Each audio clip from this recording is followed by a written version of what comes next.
Hello hi नमस्ते, मेरा नाम यश है और आप मुझे स्पीकर से सुन रहे हैं। आज फिर से एक नई कहानी को लेकर आपके सामने हाजिर हैं। चलिए कहानी शुरू करते हैं। पत्नी ने पति से कहा, कितनी देर तक समाचार पत्र पढ़ते रहोगे? यहाँ आओ और अपनी प्यारी बेटी को खाना खिलाओ। पति ने समाचार पत्र एक तरफ फेंका और बेटी की ध्यान दिया। बेटी की आंखों में आंसू थे और सामने खाने की प्लेट। बेटी एक अच्छी लड़की है और अपनी उम्र के बच्चों से ज़्यादा समझदार। पति ने खाने की प्लेट को हाथ में लिया और बेटी से बोला, बेटी खाना क्यों नहीं खा रही हो?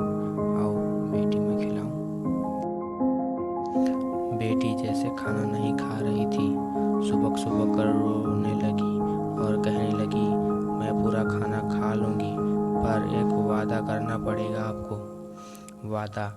पति ने बेटी को समझाया हुआ कहा, इस प्रकार कोई महंगी चीज़ खरीदने के लिए जिद नहीं करते। नहीं पापा, मैं कोई महंगी चीज़ के लिए जिद नहीं कर रही हूँ। फिर बेटी ने धीरे धीरे खाना खाया। खाते हुए कहा, मैं अपने सभी बाल कटवाना चाहती हूँ। पति और पत्नी दोनों जीवित रह गए और बेटी को बहुत समझाया कि लड़कियों के लिए सिर के बाल कटवा कर गंजा होना अच्छा नहीं लगता। पर बेटी ने जवाब दिया, पापा आपके कहने पर मैंने सड़ा खाना जो कि मुझे अच्छा नहीं लग रहा था खा लिया और अब वादा पूरा करने की आपकी बारी है। अनंत बेटी की जिद के आगे पति पत्नी को उसकी बात माननी ही पड़ी। अगले दिन पति बेटी को स्कूल छोड़ने गया। बेटी गंजी बहुत ही अजीब लग रही थी। स्कूल में एक महिला ने पति से कहा, आपकी बेटी ने एक बहुत ही बड़ा काम किया है। मेरा बेटा कैंसर से पीड़ित है और इस इलाज में उसके सारे बाल खत्म हो गए हैं।